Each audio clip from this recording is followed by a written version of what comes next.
I am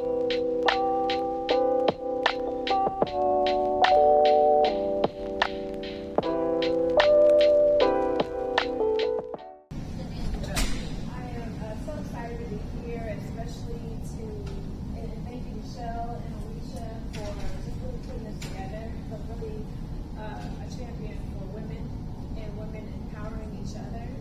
And so it's always good to be in a room and there company of powerful women who are about empowering each other, especially at times where us as women, when we show up authentically as a woman, we're constantly disrespected for being who we are. Even though we come highly intelligent, yet educated, we come with experience most of the time, overqualified, as well as we come with the empathy that the others don't.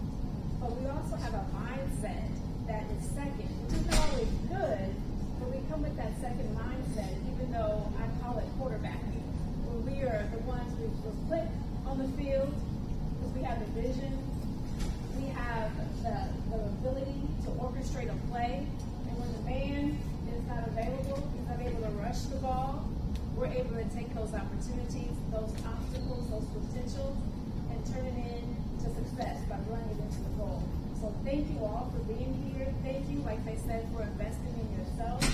And so when we talk about us showing up as women being authentically us, and though we get disrespected, what that causes is obstacles and toxicity. And so what I'm going to talk about today is overcoming, but when we're overcoming, we're going to talk about surviving, and then there's thriving. So we're going to get into that. And so my journey in surviving and thriving is documented in It's Me, Not You, How I Survived Toxic Work Environments, which is my latest book. And it's my career autobiography where I talk about all the different things that I had to go through, discrimination, ostracism, all those lovely things throughout various different industries. Not always being the only Black person there. A lot of my discrimination was from people who looked exactly like me, who walked exactly like me, who moved exactly like me. And so just really experiencing that, but to release that story and to get to where I am now, where I'm confident, where I am growing because I'm operating in my purpose. I love what I do, and I get to help people to find their voices. And so that's where I like to land. And so as we get into what I'm going to talk about today as far as surviving and growing and thriving, I used to be a teacher. So with that, I always like to make sure we start off on the same page with our definitions. So when we talk about surviving is basically outlasting something, remaining alive. Opposed to thriving is where we are prospering, we are flourishing, and we are growing. So, quick quiz. I talked about how I'm at a position in my life right now where I'm growing, I'm happy, I got that joy, what they said, that unspeakable joy. People can't take it away from me if they didn't give it to me.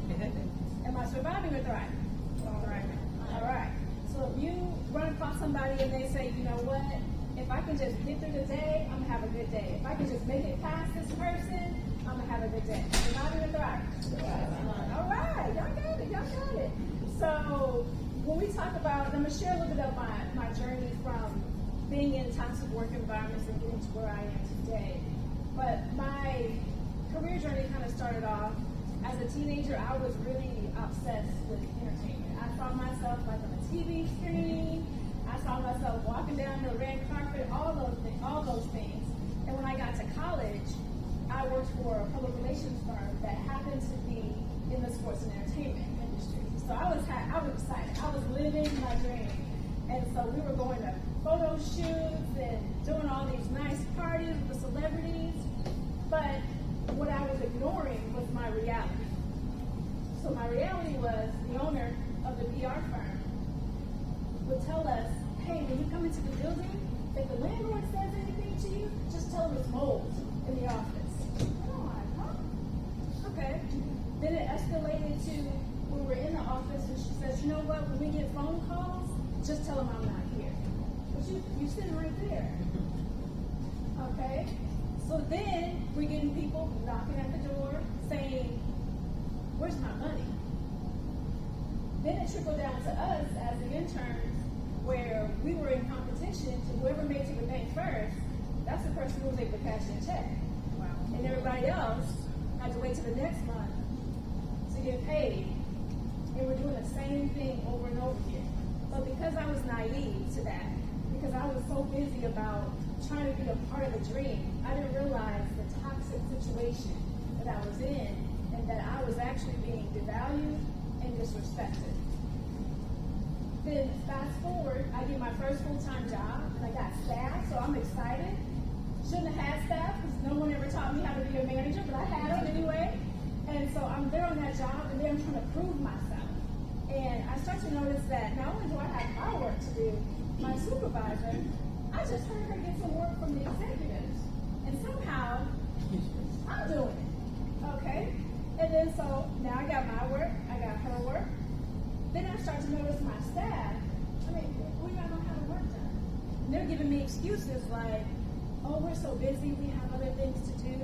So come to find out, my same supervisor was not only giving me work, but she was giving my staff her work and not telling me. In addition to that, she was telling my staff not to do anything that I said.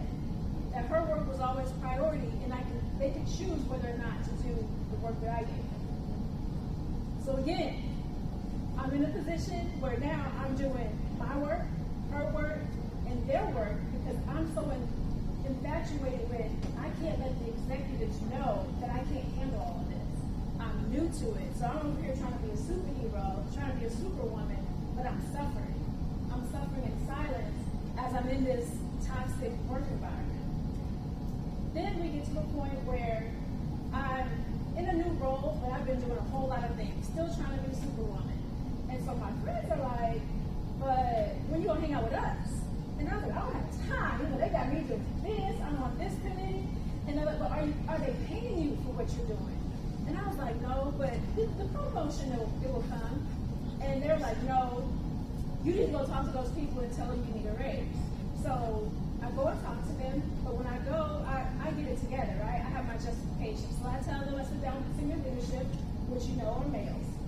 And so I said, hey, I've been doing this, and doing this equates to this particular job position, and this particular job position equates to this amount of pay. So, what's up? Can I get that pay? And they said, oh yeah, you've been doing a great job, stellar job. Mm-hmm. And yes, that job position does equate to that pay. But someone your age doesn't need all that money. And you're a woman and you didn't have kids. What you going to do with all that money? Motion denied. So not only am I dealing with insubordination and all kinds of things with that, but now I'm dealing with pay inequalities, gender discrimination, reverse age discrimination.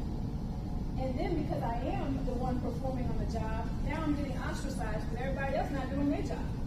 And so you know how those crabs in the barrel get. So now everybody's excluding me from things like that. And so we get to the point where we get new management in. So I'm excited about the new management. But the new management comes in and they're like, why does everybody come to you and ask you questions? Why does everybody know that you are doing this, that, and the other?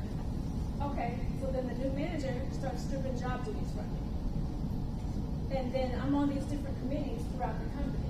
I'm showing up to committees and hey guys, and they're like, what are you doing here? We were told that you're not going to be on the committee anymore. I said, who told you that? Your supervisor.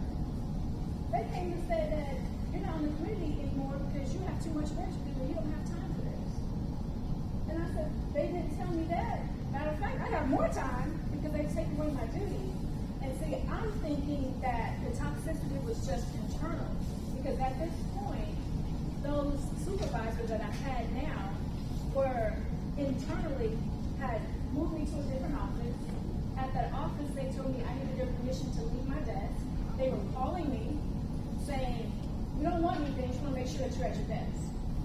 It even got as bad as they told me, even if I had to go to the restroom, I had to call and give them permission in order to leave my desk.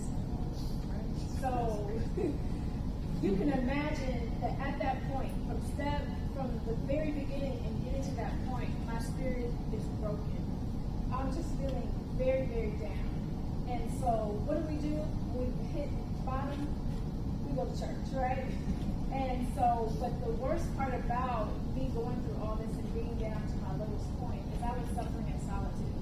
I wouldn't tell anybody what I was going through. There were times in my office that I would sit there and just cry because I couldn't do anything. I felt like I didn't have any support. So I go to church. We're having this conference that we have every year, but I never went. But I said, you know what? I can't do anything else, so let me go. I kind of felt like the woman with the issue of blood, because she tried all that she could try, and she was like, let me just be passing by, let me just see if I can just touch the hem, maybe something will happen. And that's kind of what I felt like. So I was like, I don't really go to this conference, but let me just go. Maybe there's something there for me because I don't know what else I can do. And so I got there late. I sat in the back, and by the time I got there, the speaker was already speaking. And it felt like, as soon as I sat down, that there was nobody else in the room. That what she was saying was directed to me. And so she went through a various different amount of scriptures, Matthew 5:44 being one of them.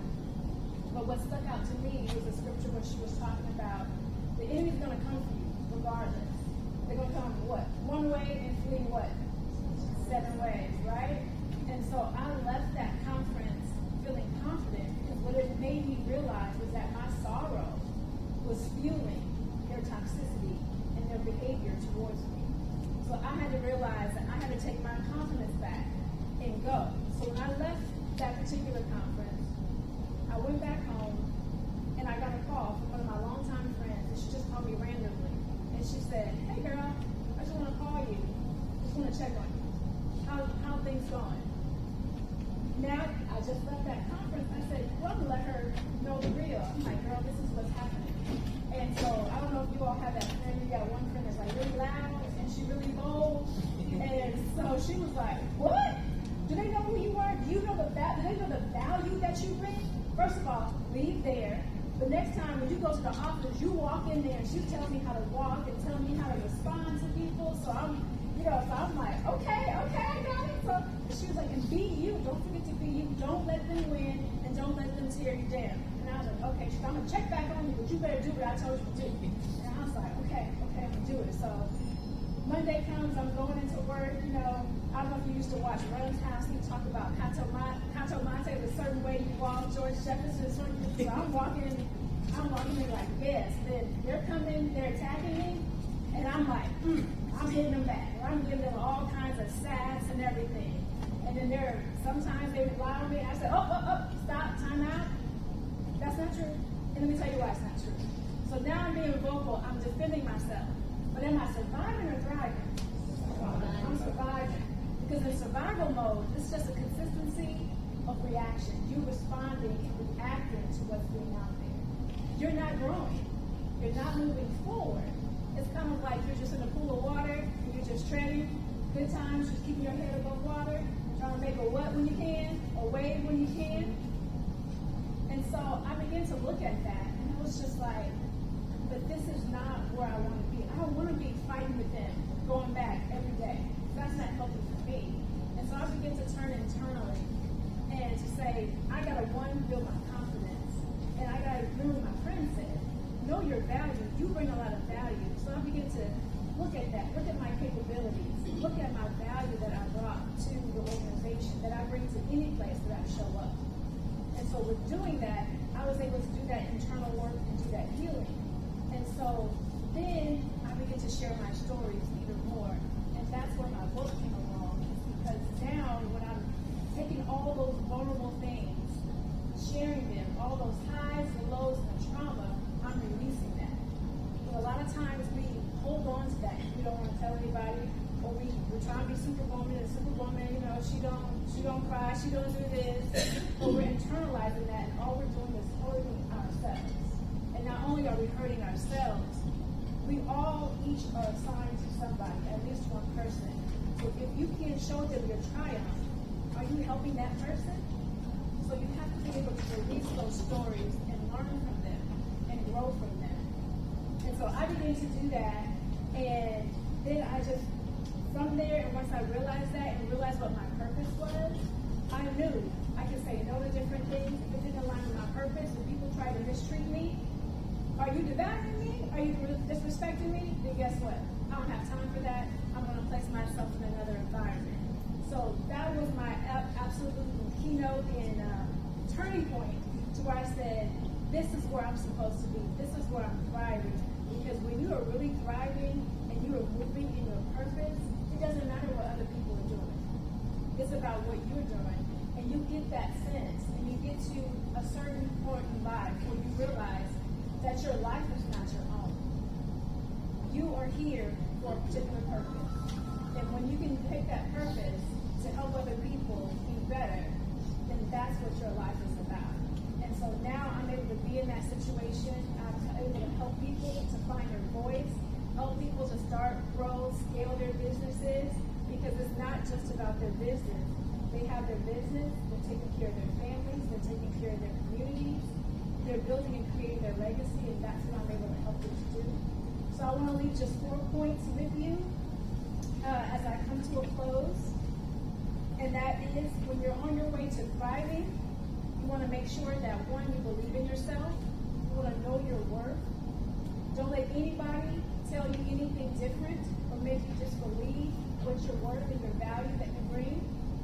2, you want to surround yourself with people who actively support you and actively believe in you. 3, you want to live your truth.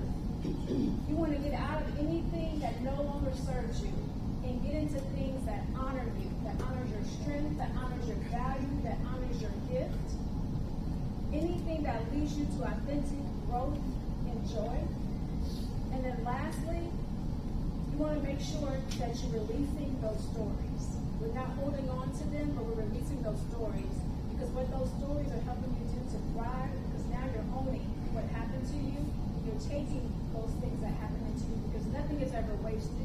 And you're turning that into helping other people, into being the resilient person that you are. So as I come to a close, I want to be the friend that my friend was to me, and tell you, to reiterate to you, because you already know it, but just in case you lost it, that you are worthy. Don't let them win. Don't let them bring you down. And you are greater than any other obstacle that will come your way. And most importantly, in every situation, be you. Thank you.